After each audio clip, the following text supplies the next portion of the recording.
Hi, I'm Perry Atkinson, General Manager here at theDove. Hey, check out our other videos and check out our website at thedove.us.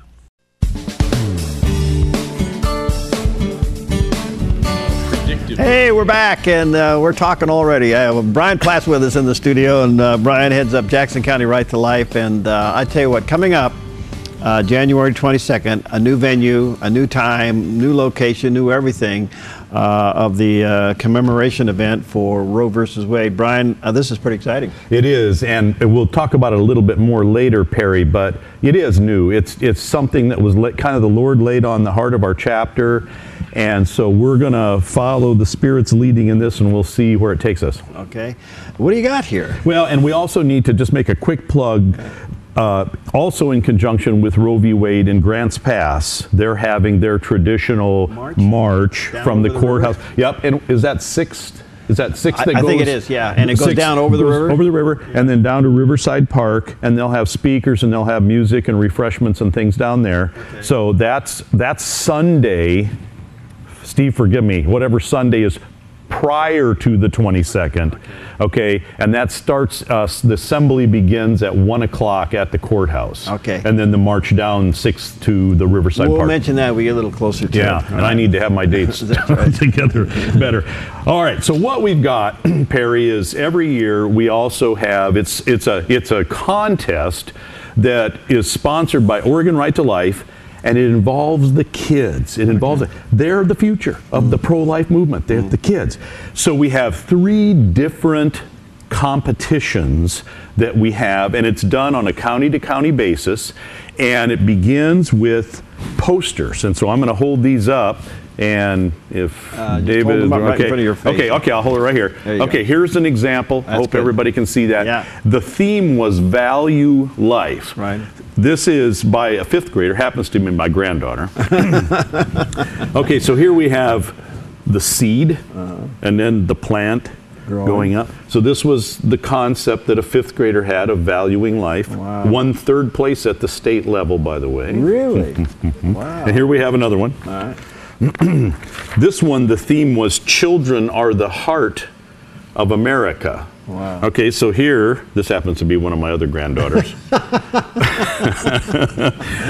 and so here we have a whole bunch of hearts with little people in them. Yeah. This was 1st place winner at the state for kindergarten. Really? Okay. Anyhow, parents, you don't have to get in depth at this level. Yeah. In what the pro-life movement is involved with. You give them the theme, you give them a piece of typewriter paper and some crayons and say, this is the theme, which this year is, we are the pro-life generation. Wow. That's the theme this year. We are the pro-life generation. And the posters are kindergarten through 5th grade, and they break it up into age groups so it's fair. And then we take them to our chapter meeting, and we set them all out, and nobody knows whose is whose, and we judge them.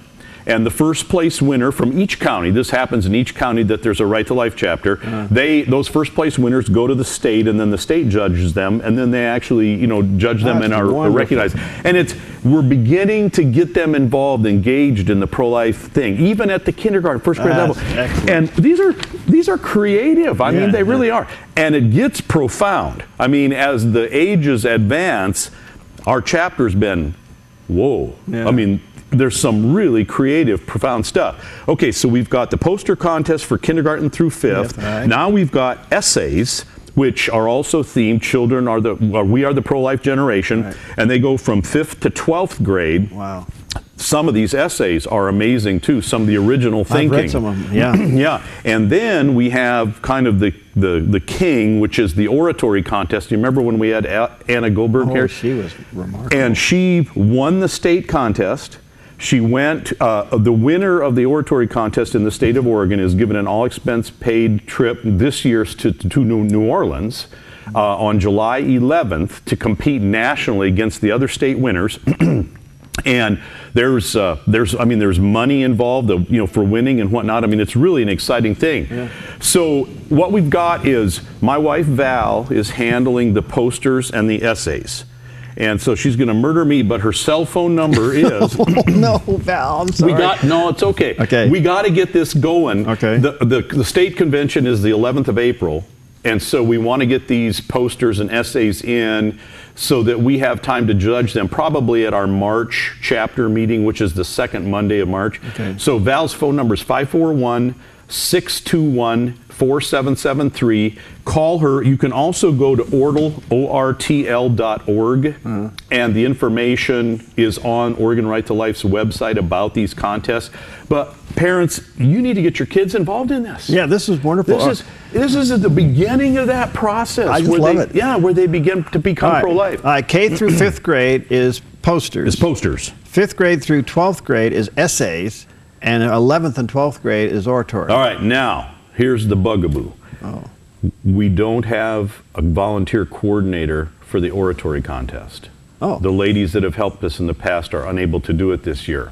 So what do you need? I need a volunteer. Well, what do they do? Well, really it's going to be, we're going to ask them to contact the local Christian high school, St. Mary's perhaps, also the homeschooler group. There's a cadre of students that are ready to go. Right. It's just a matter of kind of harnessing all that and getting it organized. Then we will find a venue where we can have the actual contest for Jackson County.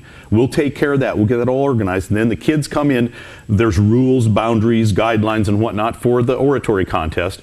And they present their oratories just like Anna did on the Air Force here last year. And the winner, as we judge them here in Jackson County, will go to Portland on April 11th to compete with the other kids. So we need help. There's got to be a mom, a retired English teacher, maybe a speech teacher, or somebody out there that you can do this for the next couple of months. Give Bryan a call, and let's get this little problem taken care of. So it's about a 3-month work. And it is, and it's really, it's easy, it's fun. Right, and the kids, we're not asking the volunteer coordinator to help them write their essays or anything. It's just getting the kids on task, establishing deadlines, the parameters of what the contest guidlines are and whatnot. Contact you.